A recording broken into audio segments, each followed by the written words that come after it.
اللهم بارك لنا في رجب وشعبان وبلغنا رمضان. اللهم بارك لنا في رجب وشعبان وبلغنا رمضان. Assalamualaikum warahmatullahi wabarakatuh. A'udzubillah. Bismillah, alhamdulillah. Wassalatu wassalamu ala rasulillah wa ala alihi wa sahbihi wa mawalah. Amma ba'd. Puji serta syukur kita panjatkan, kita persembahkan, kita khususkan hanya kepada Allah dengan kalimat alhamdulillah. Mudah-mudahan kita selalu ada dalam ridho dan hidayahnya. Amin.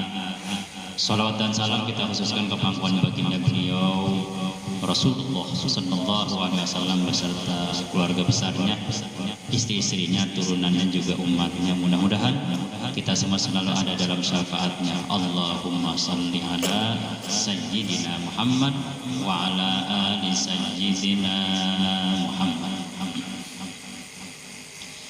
Pada malam ini kita akan coba sesuai dengan bulannya, yaitu bulan Rajab. Kita coba kaitan yang ada kaitannya dengan bulan tersebut. Bismillahirrahmanirrahim. Bicara bulan Rajab, pasti yang terbayang adalah peristiwa di Isra dan di Mi'rajkannya Nabi besar Muhammad sallallahu alaihi wasallam. Jadi kalimat yang paling tepat itu bukan Isra Mi'raj, di Isra dan di Mi'rajkan. Tepat itu di Isra'kan dan di Mi'rajkan, atau di Isra dan di Mi'rajkan. Kalau Isra Mi'raj itu terkesan Rasul yang berjalan. Tapi kalau di Isra'kan, di Mi'rajkan, berarti yang mengisrakannya, yang memperjalankannya Allah. Kesannya beda. Bicara Isra, ada sebuah surah namanya surah Al-Isra atau surah Bani Israil. Bicara Mi'raj, ada namanya surah An-Najmu. Jadi surah An-Najmu ini bahasan Mi'raj, karena di dalamnya ada Sidratil Muntaha. Surah Al-Isra atau surah Bani Israil, surah ini masuk Makkiyah, maksudnya turunnya sebelum Rasulullah hijrah. Surah ini ada di angka 17, yaitu surah urutan yang ke-17. Kenapa? Karena sehari semalam 17 rakaat. Jumlah ayatnya surah ini ada 111. Kenapa 111? Karena jumlah gerakan sholat sehari semalam itu ada 111. Masih ingat nggak Pak? Kebayang. Baik. Cara ngitungnya. Rakaat pertama diri. Ruku. Sami Allahu liman hamidah, i'tidal. Allahu akbar, sujud. Allahu akbar, duduk di antara dua sujud. Allahu akbar, sujud lagi, berarti 6. Rakaat pertama 6. Rakaat kedua, Allahu akbar, diri. Allahu akbar, ruku. Sami Allahu liman hamidah, i'tidal. Allahu akbar, sujud. Allahu akbar, duduk di antara dua sujud. Allahu akbar, sujud lagi. Kemudian Allahu akbar, duduk. Tahiyat awal, berarti 7.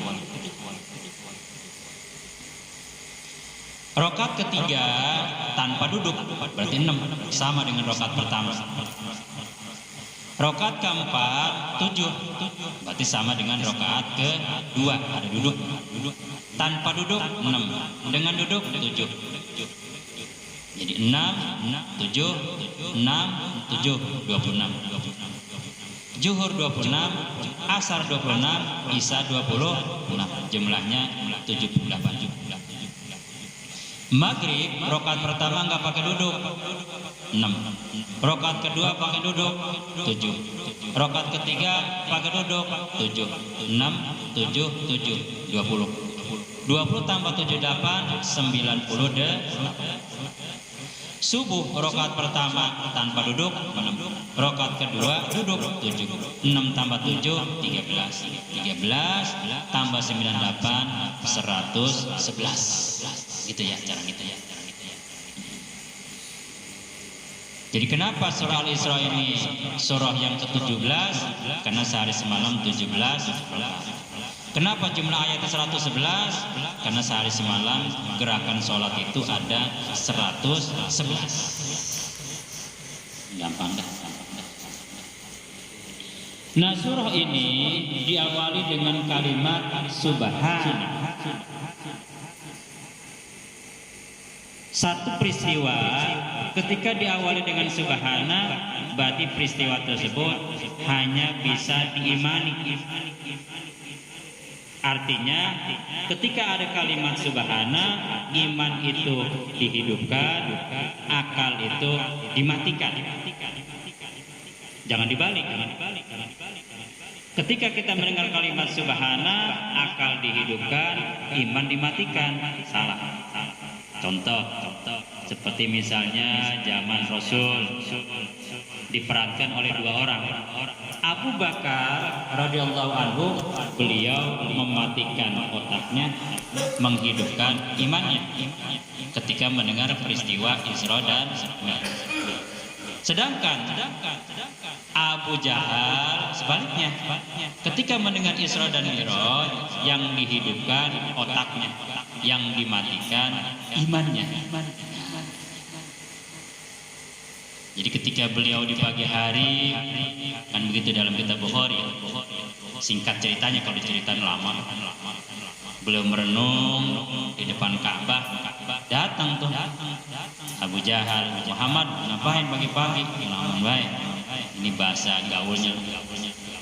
Enggak, malam tuh saya berjalan dari Masjidil Haram ke Masjidil Aqsa. Malam? Iya. Terus ya itu nemuin begini. Waktu perjalanan itu. Iya. Kemudian itu dari Masjidil Aqsa terus langit pertama ketemu ini 2, 3, 4, 5, 7, ketemu ini sampai Sidratul Muntaha. Aki malam? Iya. Saya naik pura, gini nih, diceritain tuh oleh Rasulullah dari awal sampai akhir, sekitar sejam 2 jam diceritain. Abu Jahal ini kan terkenal cerdas otaknya. Jadi sekali Rasulullah cerita langsung ketangkap. Cuman ketika mendengarkannya itu imannya dimatikan, yang ada otaknya dihidupkan. Muhammad makin gila, baik, terus baik. Lah nih, perjalanan aja nih dari Masjidil Haram ke Masjidil Aqsa itu 1 bulan Muhammad. Naik onta itu pun onta yang cepat, kuda yang cepat. Ini lagi, ya gila. Jadi waktu itu Abu Jahal ya sangat tidak percaya.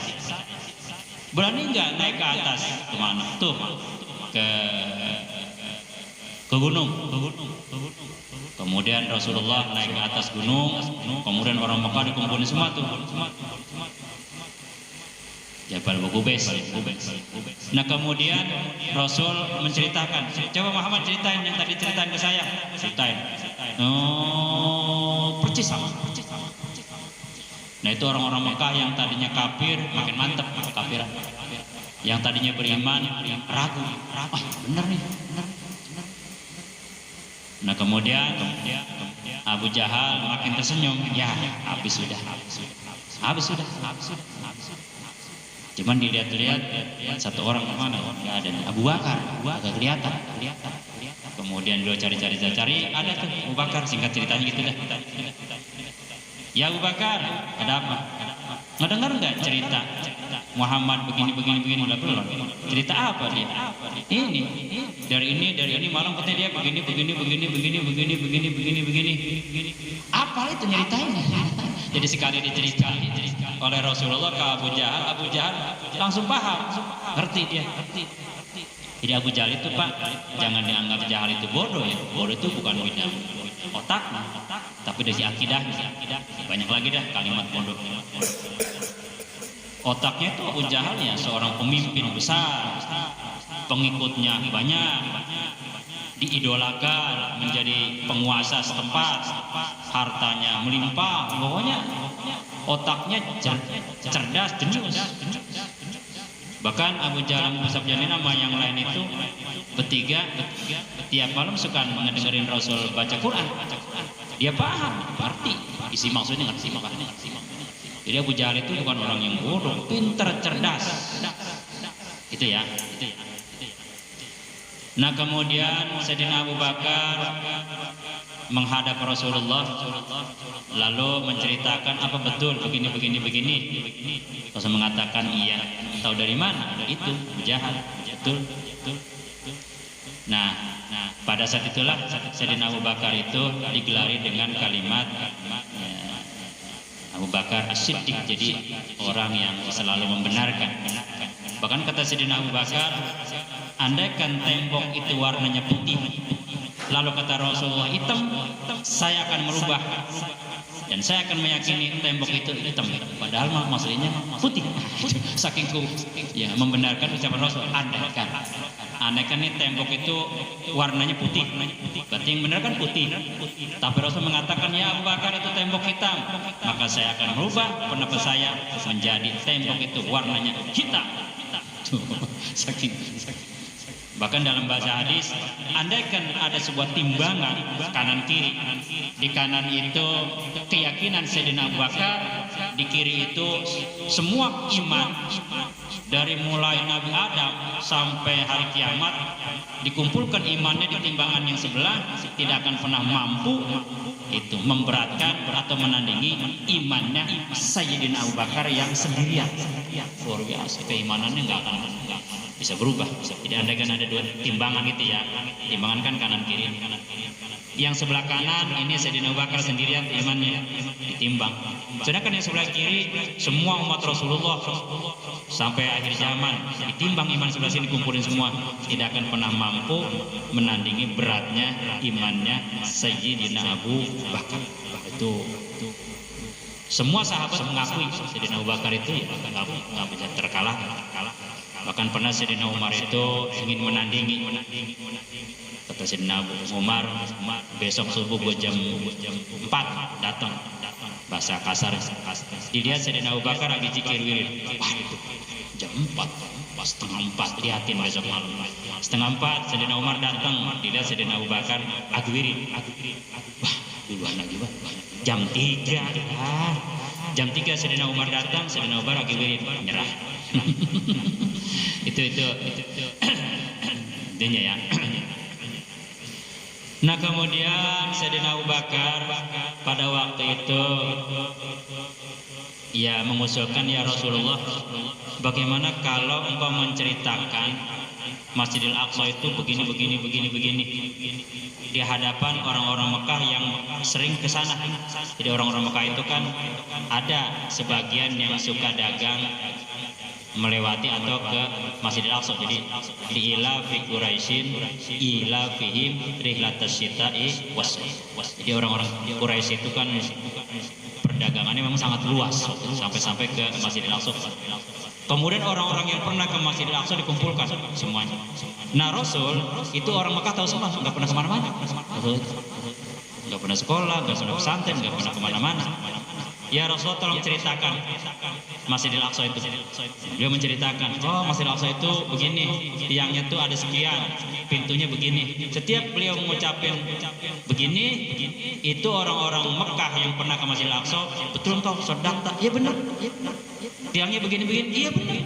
Temboknya ini nih, iya benar. Kemarin baru dicat begini, iya benar. Pintunya sebelah sini ada sekian, iya benar. Lebah ini baik, semua ada ucapannya benar dan benar. Nah akhirnya orang Mekah yang tadinya ragu menjadi beriman. Benar juga itu. Mantap lagi baik. Itu ide Sayyidina Abu Bakar. Disinilah Abu Jahal itu bungkam, ribu bahasa, nggak mampu menandingi ide Sayyidina Abu Bakar. Nah kemudian yang kedua kata Rasul, nanti 2 hari lagi nih kafilah bakal datang.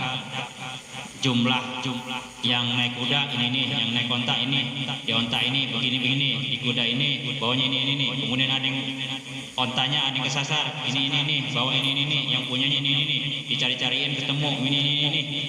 Semua persis diceritakan oleh Rasul. Ketika 2 hari ditungguin pulang, datang kafilah itu.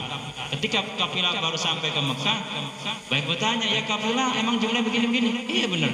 Terus ada yang ini? Iya. Terus ada yang kesana sini? Kok pada tahu? Saya pernah cerita. Ini siapa yang ngasih tahu nih? Itu Muhammad. Ya benar. Gitu ya.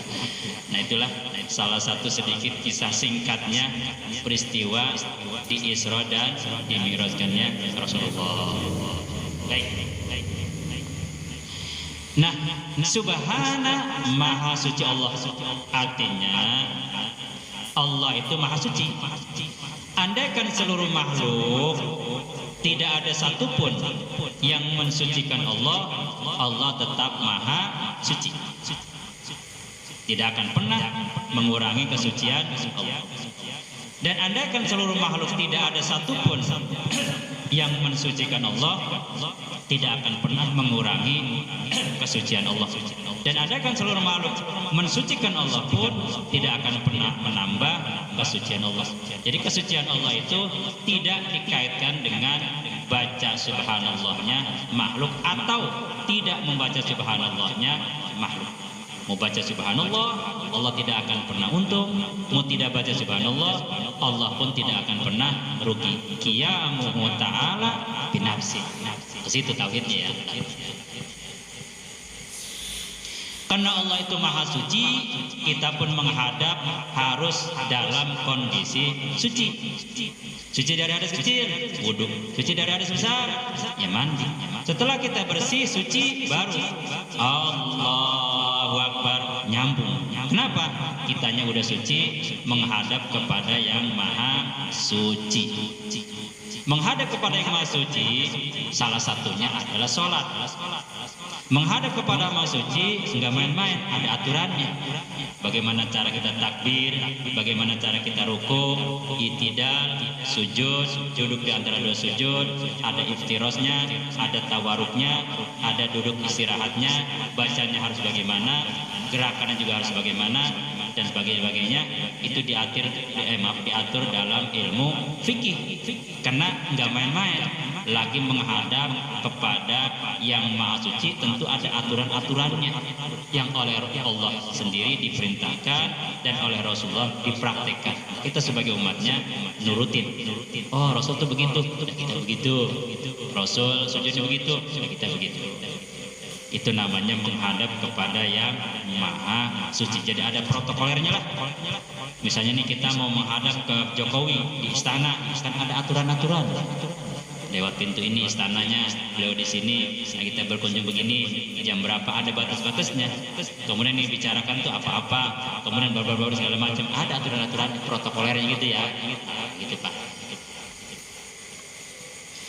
Nah kemudian ini ayat seolah-olah menjawab pertanyaan, seolah-olah ada yang nanya, siapa yang mengisrakannya? Alladzi Allah. Siapa sih yang diisrakannya? Bi abdihi Rasulullah. Kapan? Lailan, malam. Dari mana? Minal masjidil harami, ya dari masjidil haram. Kemana? Ilal masjidil aqsa, ke masjidil aqsa. Ya ngapain? Linuriyahu min ayatina, supaya diperlihatkan ayat-ayat Allah. Demikian. Nanti kita akan bahas, kita akan sambung, kita akan lanjutkan masih sekitar kalimat subhanalladzi asra bi abdihi lailan minal masjidil haram ilal masjidil aqsa sampai innahu huwas samiul basir. Bersambung. Bersambung. Gitu Pak ya. karena waktunya udah malam. Nanti kita akan bahas apa kaitan dengan hablum minallah, hablum minan nas, bagaimana syariatnya, bagaimana hakikatnya, bagaimana tarekatnya, bagaimana libatnya, apa kaitan dengan para malaikat, apa kaitan dengan sholat, apa kaitan dengan keimanan, dan apa kaitan dengan cinta. Nanti masih banyak bahasan. Apa kaitan dengan waktu, masih banyak. Nanti insya Allah kita akan lanjutkan. Wallahu a'lam. A'udzubillahi minasyaitonirrajim. Bismillahirrahmanirrahim. Alhamdulillahirabbil alamin. Allahumma shalli ala sayyidina Muhammadin wa ala ali sayyidina Muhammadin. Allahumma arhamna bil Qur'anil azim waj'alhu lana imaman wa nuran wa hudan wa rahmah. Allahumma zakkirna minhu ma nasina wa 'allimna minhu ma jahilna warzuqna tilawatahu ana al-lail wa ana an-nahar waj'alhu lana hujjatan ya rabbal alamin. Rabbana atina fid dunya hasanah wa fil akhirati hasanatan wa qina adzabannar. Subhana rabbika rabbil izzati amma yasifun wa salamun alal mursalin walhamdulillahi rabbil alamin. Al-Fatihah. A'udzu billahi minasyaitonir rajim.